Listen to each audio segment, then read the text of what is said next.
बिस्मिल्लाहिर्रहमानिर्रहीम। उम्मीद करता हूँ सब खैरियत से होंगे। With a different perspective and on behalf of opulent advisory Imran में मैंने एक बार फिर आपके साथ हाजिर। कुछ लोगों ने मुझसे ये फरमाइश की थी कि मैं जब इंडेक्स का एक आउटलुक शेयर किया करूं तो साथ में कुछ स्टॉक्स के भी चार्ट्स शेयर कर दिया करो। दो के स्टॉक्स का एनालिसिस शेयर करना या उनके बारे में गाइड करना, वो मैं सब अपने प्रीमियम सब्सक्राइबर्स के साथ ही कर रहा होता हूँ। लेकिन कभी कभार ज़रूरी होता है कि चीज़ों को थोड़ा सा मैं एक्सप्लेन कर दूँ और लोगों के लिए भी, और ताकि वो भी जो हमारी रीडिंग है या जिस तरह की हम चीज़ें शेयर कर रहे होते हैं उससे उनको भी थोड़ी सी गाइडेंस मिल सके। आज के सेशन की अगर बात करें तो इंडेक्स ने आफ्टर 2 days ऑफ करेक्शन दोबारा से एक बाउंस लिया और 1291 पॉइंट्स का एक नेट गेन रिकॉर्ड किया। It started the day with an upper gap at 161,279 and then without filling that gap, यानी कि वो अपने जो इसने एक अपर गैप के साथ ओपनिंग की थी उस गैप को फिल किए बगैर इंडेक्स ने एक हाई पोस्ट किया 1,62,741 का and closed just of the highs at 1,62,226। Volumes की बात करें तो KSE 100 इंडेक्स स्टॉक से आज हमें 361 मिलियन शेयर्स ट्रेड होते हुए नजर आए। 361.89 मिलियन टू बी प्रिसाइज, जो कि कल के 300 मिलियन के मुकाबले में तकरीबन 20% ज़्यादा है। और ये बता रहे हैं कि इस बाउंस में अग्रेसिव बाइंग इंटरेस्ट जनरेट हुआ, क्योंकि हमने आवरली चार्ट पे भी दो के इस जगह पे अर्ली मॉर्निंग हमने ये जो 72 मिलियन का वॉल्यूम देखा। इस वॉल्यूम के बावजूद इंडेक्स ने अपनी जो एक अपसाइड मोमेंटम, अपना एक अपसाइड मूव थी, अपसाइड मोमेंटम था, वो बरकरार रखा और इस 1,61,400 का जो एक लो था उसके बाद इंडेक्स तकरीबन 1,62,000 की रेंज में ही ट्रेड करता रहा। तो दिस इंडिकेट्स कि यहाँ पे हमने न सिर्फ शॉर्ट कवरिंग देखी है बल्कि बाइंग इंटरेस्ट भी जनरेट होते हुए देखा है। दो कि वो बाइंग इंटरेस्ट इतना कोई अग्रेसिव नहीं है कि वॉल्यूम हमने 500 मिलियन के ऊपर देख लिया जिस तरह परसों देखा था, but still it's a good thing कि यहाँ पे वॉल्यूम अब जनरेट होना शुरू हुआ। तो इस वक्त अगर हम देखें तो इंडेक्स के कंसोलिडेशन फेज जो है वो अभी कंटिन्यू होता हुआ नजर आ रहा है। मैं थोड़ा सा इसको वीकली चार्ट पे लेके जाऊं तो आपको शायद ज़्यादा बेहतर तरीके से नजर आएगा। यहाँ पे अगर हम देखें तो इंडेक्स एक ट्राइंगल सॉर्ट ऑफ फॉर्मेशन में बना हुआ है और मैं इसको थोड़ा सा ड्रॉ भी करके आपको दिखाता हूँ ताकि आपकी बेहतर तरीके से एजुकेशन हो सके। अगर हम यहाँ पे देखें तो index is in this sort of a triangle, ठीक। अच्छा, अब इस ट्राइंगल को जब तक इंडेक्स ब्रेक नहीं करता, वो मैंने अपने वीकली रिपोर्ट में भी बात की थी, वीकली आउटलुक जब मैंने शेयर किया था उसमें मैंने बात की थी कि जब तक इंडेक्स 1,66,000 के ऊपर खड़ा नहीं होता या नीचे 1,55,000 को ब्रेक करके नीचे नहीं आता, इंडेक्स में कोई अच्छे वॉल्यूम्स हम नहीं देख सकते। अच्छे वॉल्यूम्स से मुराद जैसा हमने सितंबर के महीने में देखा था 4 बिलियन का वीकली वॉल्यूम, 3.7 बिलियन का वीकली वॉल्यूम, उसके बाद 3 बिलियन का वीकली वॉल्यूम, 4 बिलियन का वीकली वॉल्यूम, 3 बिलियन का वीकली वॉल्यूम। उसके बाद आप देखें तो 31 अक्टूबर 1.9 बिलियन, 7 नवंबर वाला जो वीक था 1.5 बिलियन, उसके बाद 1.2 बिलियन, अब 1.19 बिलियन, दो दिन बाकी हैं। तो यहाँ पे अगर हम देखें ना तो ये वॉल्यूम्स में इस तरह से एक कमी आ रही है। ये कमी उस वक्त तक पूरी नहीं होती या उस वक्त तक ख़त्म नहीं होती जब तक इंडेक्स अपने इस ट्राइंगल फेज को ख़त्म करके जो है वो एक कोई प्रॉपर मूव ना दिखाए। मैं थोड़ा सा इसको यूं करके दिखाऊं तो ये बेसिकली ट्राइंगल बना हुआ है। अब इस ट्राइंगल को आप देखें तो 1,59,000 वीकली पे दिखा रहा है, लेकिन उसके लिए बेहतर होगा कि जो ये जो पिछला लो था ना 1,55,000 का, ये ब्रेक करके इंडेक्स नीचे खड़ा हो, या फिर ऊपर 1,65,500 ब्रेकआउट को कंफर्म करने के लिए 1,66,000 के ऊपर इंडेक्स खड़ा हो जाए, तो देन हम कह सकते हैं कि हाँ ये चीज़ें जो है पूरी हो गई हैं और अब इंडेक्स 1,75,000 की रेंज के लिए तैयार हो रहा है, जो कि हम दिसंबर के एंड तक एक्सपेक्ट कर रहे हैं कि हम देख सकते हैं। मैं अभी भी ये कह रहा हूँ कि मैं किसी मंदी को या नेगेटिव ट्रेंड को इस वक्त एक्सपेक्ट नहीं कर रहा। मैं सिर्फ ये कह रहा हूँ कि अगर कोई अच्छी डिप आती है तो अक्रॉस द बोर्ड आपको बहुत अच्छी बाइंग अपॉर्चुनिटी मिलेगी।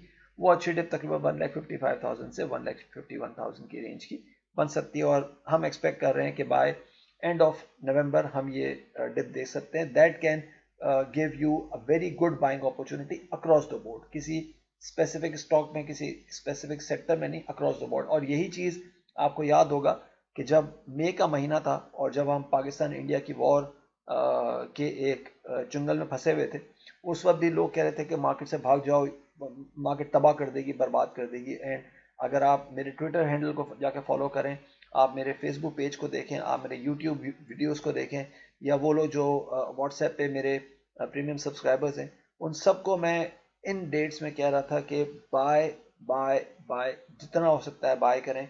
ये यहाँ से चीज़ें बॉटम आउट बहुत ज़बरदस्त तरीके से हो रही हैं। और मैंने ये बताया था कि 1,01,000 या मैक्सिमम 98,000 का एक बहुत स्ट्रॉन्ग बेस है, जो कि इंडेक्स अगर को टेस्ट करता है तो वो टच एंड गो होगा। एंड अल्हम्दुलिल्लाह अगर आप देखें तो ये वाला वीक था, इसमें 1,01,590 का एक लो लगा था। एंड देन फिर आप देखें कि मार्केट किस तरह से ऊपर गई है।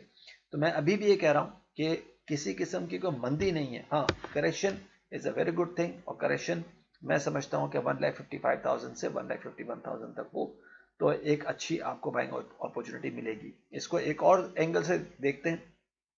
ये हमारा डेली चार्ट है और आप डेली चार्ट में देखें तो इस तरह से एक चैनल बना हुआ है।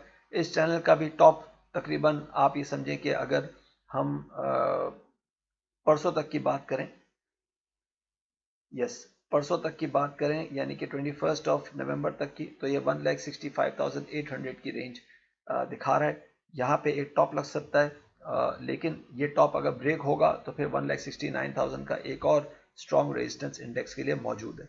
लेकिन इस चैनल का टॉप इंडेक्स को ब्रेक करना लाजमी है, जो कि 1,66,000 के आसपास बनता है।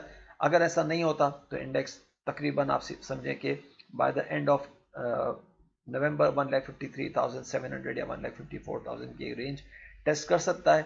ये रेंज टेस्ट होगी, शायद टच एंड गो हो, मैक्सिमम 1,51,000 या उससे ऊपर 1,54,000 के आसपास कहीं टच एंड गो होगा।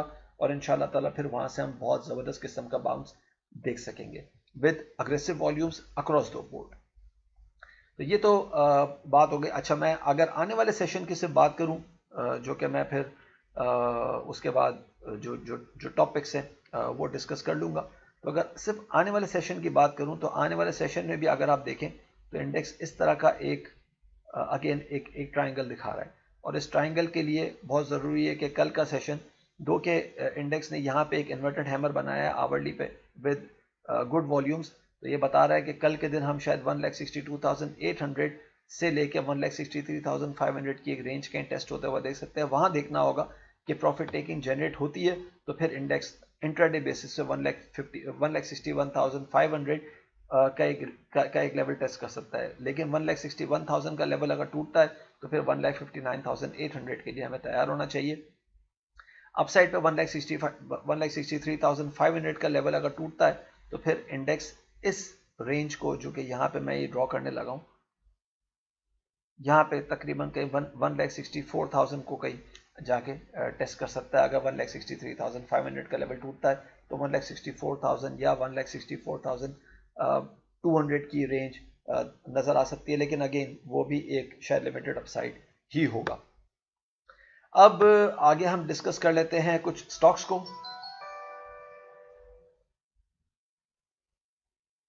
तो स्टॉक्स में सबसे पहले NRL, one of the top picks, जो कि मैं बहुत टाइम से लोगों को कह रहा था कि इसको बाय करें, ये अच्छे गेंस देगा।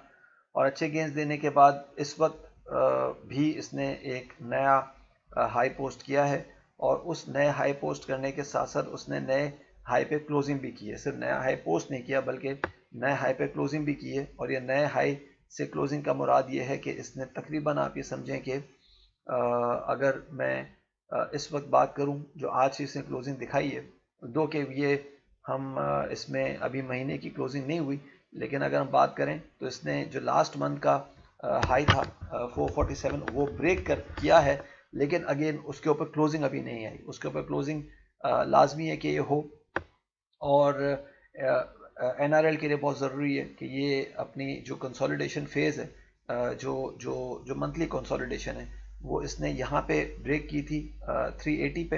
अब जो नेक्स्ट फेज़ है वो तकरीबन आप समझें कि 590 का बनता है, जो कि इसको ब्रेक करना होगा। लेकिन इस वक्त अगर बात करें, ऑब्वियसली बहुत सारे लोग जो हैं वो ये देख रहे होते हैं कि कल मार्केट क्या लग रही है, या परसों मार्केट क्या लग रही है, या अभी हमने बाय किया हुआ तो क्या करें। उस हिसाब से देखा जाए तो एनआरएल का ये वीकली चार्ट है। इसने यहाँ पे एक हाई पोस्ट किया था 429 का 3 अक्टूबर वाले वीक में, और इसका आरएसआई उस वीकली पे था 81। इस वक्त इसने नया हाई पोस्ट किया है, लेकिन आरएसआई इसका 69 है, विच मीन्स कि यहाँ पे आरएसआई में नेगेटिव डाइवर्जेंस है, और ये नेगेटिव डाइवर्जेंस 10 अक्टूबर वाले हफ्ते से बनना शुरू हुई थी, जो जिसमें अभी तक कोई इंप्रूवमेंट नहीं आई।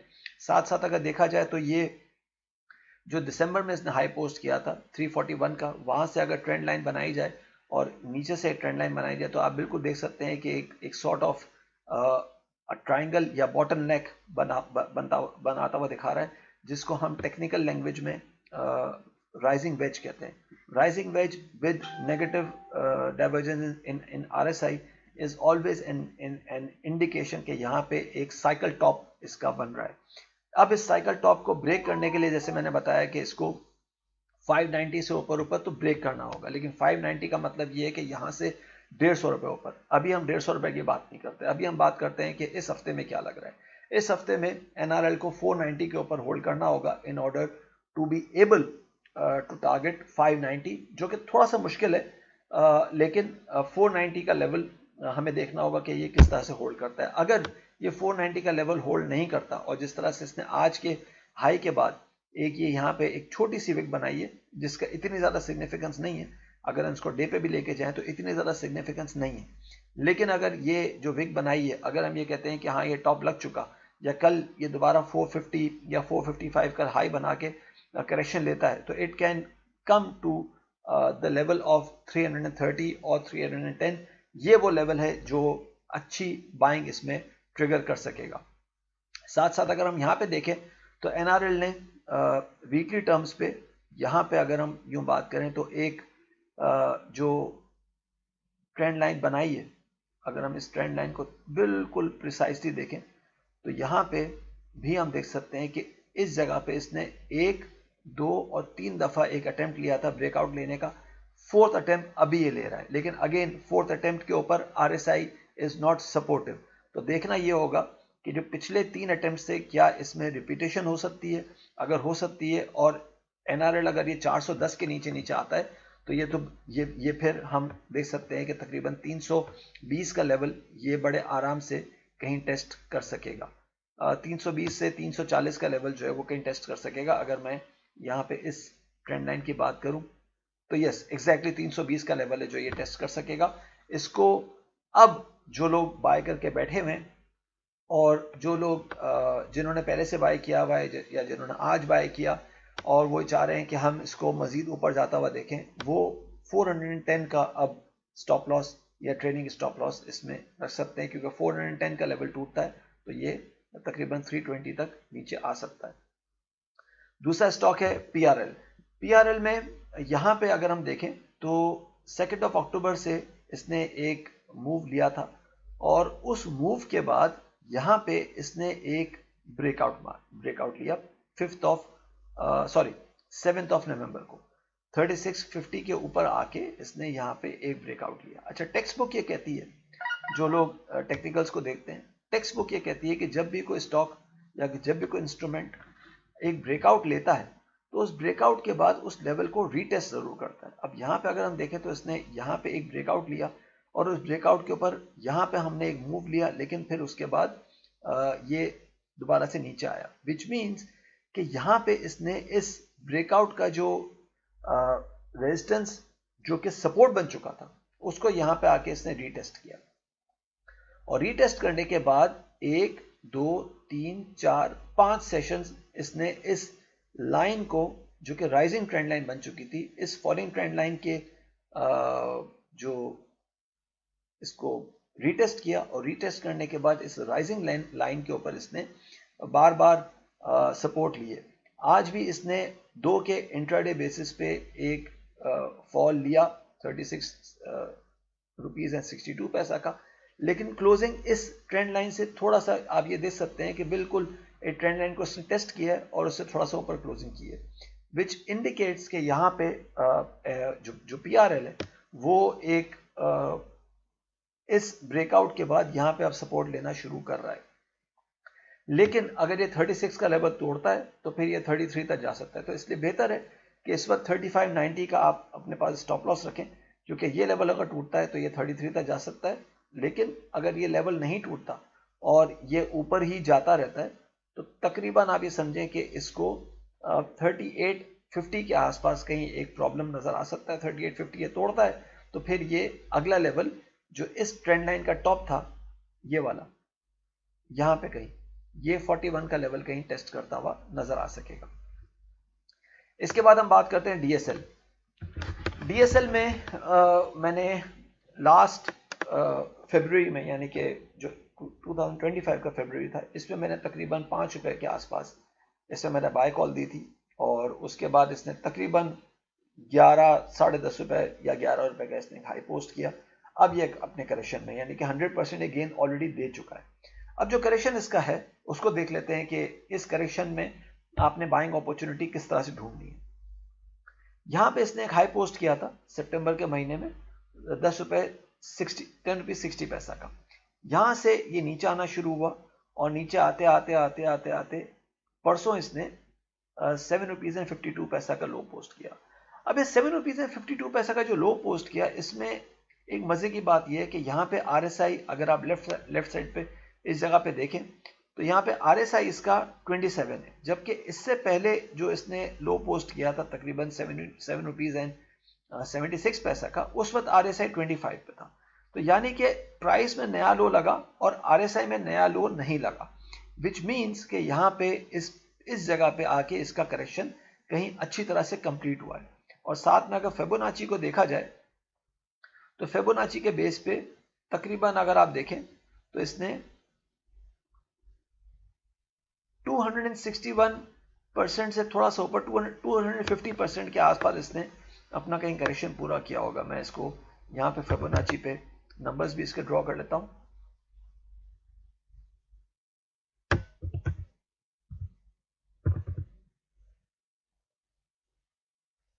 आप ये देख सकते हैं पूरा का पूरा इसने 2.382 यानी कि तकरीबन जो सेकंड गोल्डन रेशियो होता है वहां पे आके इसने अपना करेक्शन कंप्लीट किया और इसने RSI में एक पॉजिटिव डाइवर्जेंस दिखाया। अब अगर इसी रेंज को हम देखें कि इस रेंज की अपसाइड कहां तक बन सकती है, वैसे तो ट्रेंड लाइन बताती है कि इसकी अपसाइड 8 रुपीज 90 पैसा तक बन सकती है, लेकिन अगर हम फिबोनाची के बेस पे देखें तो फिबोनाची ये कहता है कि तकरीबन ये 9 रुपीज या फिर 9 रुपीज 40 पैसा तक जा सकता है। 9 रुपीज 40 पैसा पे इसका ब्रेकआउट जो है वो इसमें सक्सेसफुल होते हुए नजर आएगा, and after this it can test 10 rupees 60 पैसा या 11 रुपीज बन सके। तो DSL is one of the picks जिसको आप 8 रुपए से लेके 7 रुपीज 30 पैसा के बीच में बाय कर सकते हैं। उसके बाद हम बात कर लेते हैं अल-शहीर की। अल-शहीर भी एक ट्रायंगल का शिकार है, और जब भी मैं एक बात करता हूँ, जब मैं कोर्सेज भी कंडक्ट कर रहा होता हूँ तो उसमें मैं बात करता हूँ कि ट्रायंगल में जब भी कोई चीज़ होती है तो सबसे ज़्यादा इसमें जो एक प्रॉब्लम नज़र आता है ट्रायंगल में रहते हुए वो नज़र आता है वॉल्यूम्स पे। तो इस वक्त नज़र आ रहा है कि अल-शहीर भी एक ट्रायंगल में है, और ये एक जब ट्रायंगल में है तो यहाँ पे हम बिल्कुल देख रहे हैं कि वॉल्यूम्स बिल्कुल इसके ख़त्म हो चुके हैं। कहाँ ये 56 मिलियन, 20 मिलियन, 14 मिलियन, फिर 24 मिलियन के वॉल्यूम्स देता था, अब ये बेचारा 1 मिलियन का वॉल्यूम भी नहीं दे पा रहा।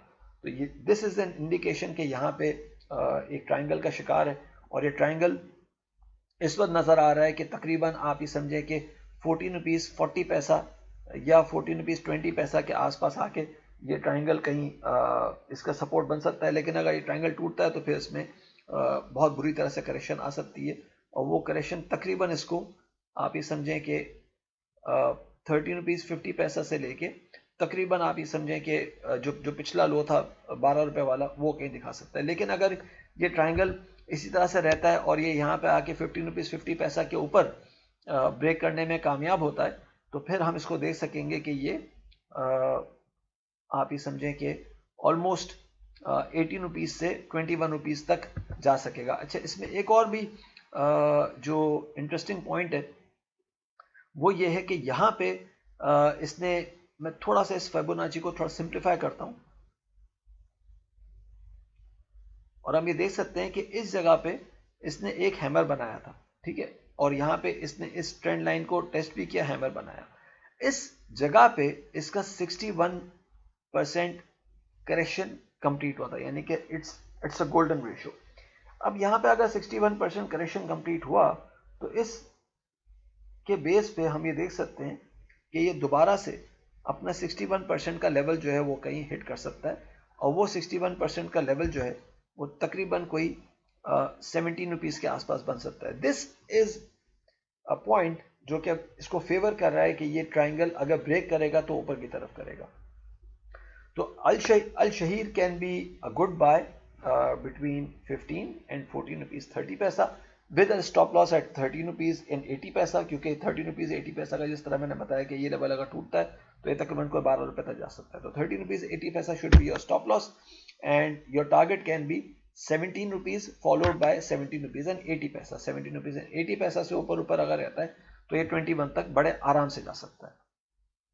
इसके बाद हम बात कर लेते हैं अपने आखिरी स्टॉक की, और वो आखिरी स्टॉक है DFML। अच्छा, DFML में भी अगर हम PRL की बात करें तो PRL की तरह बात करें तो यहाँ पे इसने एक ब्रेकआउट लिया। इस ब्रेकआउट से पहले मैं थोड़ा सा और एक्सप्लेन करूँ आपको। 14 मई को इसने यहाँ पे एक गैप बनाया था, वो गैप जाके फिल होना शुरू हुआ। अब से मुराद नवंबर के महीने में, नवंबर के महीने तक ये सारे के सारे 1 2 3 4 जितने सारे गैप्स थे ये फिल कर चुका है, ठीक है। तो एक तो गैप फिल कर चुका, एक अच्छी करेक्शन हो चुकी। साथ में अगर बात करें तो इस जगह पे जो इसने लोज बनाए, इन लोज में जो RSI है वो नए लोज नहीं बना रहा। अगर हम 13 अक्टूबर की बात करें तो 13 अक्टूबर को इसने 28 रुपीज एंड 50 पैसा का लो पोस्ट किया था, उस वक्त इसका RSI 18 पे था। अब इसने 13 नवंबर को 25 रुपीज एंड 10 पैसा का लो पोस्ट किया, जबकि RSI 29 पे था, विच मीन्स कि RSI is making a positive direction, positive divergence, plus सारे गैप्स भी फिल हो गए। तो ये सारे की सारी इंडिकेशन इसके लिए बता रही है कि DFML जो है वो अपनी करेक्शन पूरी कर चुका। प्लस हमने यहाँ पे 14 नवंबर को इसमें एक ब्रेकआउट भी अटेम्प्ट होते हुए देखा, जो कि इसमें फ्राइडे को इसने एक कैप लगाया था। ब्रेकआउट अटेम्प्ट हुआ, उसके बाद 17 नवंबर को इसने 2940 का हाई पोस्ट किया। कल के सेशन में इसने दोबारा से एक फॉल लिया, अगेन इस ब्रेकआउट का जो लेवल था उसको रीटेस्ट किया, और आज इसने इन्वर्टेड हैमर बनाया है with higher volumes, which is an indication के यहाँ पे हमने बुल्स को थोड़ा सा बेयर्स को हमने थोड़ा सा थकते हुए देखा है, जो कि कल के बेयर्स थे उनको आज हमने थकते हुए देखा है, एग्जॉस्ट होते हुए देखा है। प्लस अगर हम यहाँ से एक ट्रेंड लाइन भी ड्रॉ करें, जो इसने ये जो आखिरी लो पोस्ट किया था वहां से अगर ट्रेंड लाइन लो बनाना शुरू करें तो ट्रेंड लाइन भी बता रही है कि ये तकरीबन 27 तक अगर कहीं आया तो आ सकता है, और वो भी शायद टच एंड गो होगा। कल के दिन भी मेरे ख्याल से 2760 या 27 अगर कोई आता है तो टच एंड गो होगा। Your stop loss should be 2550 and after that your target can be this range. ये मैं ट्रेंड लाइन पे आपको ड्रॉ करके दिखा देता हूँ।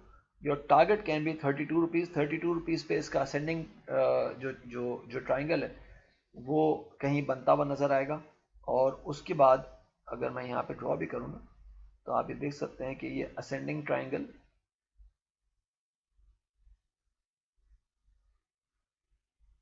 बन रहा है।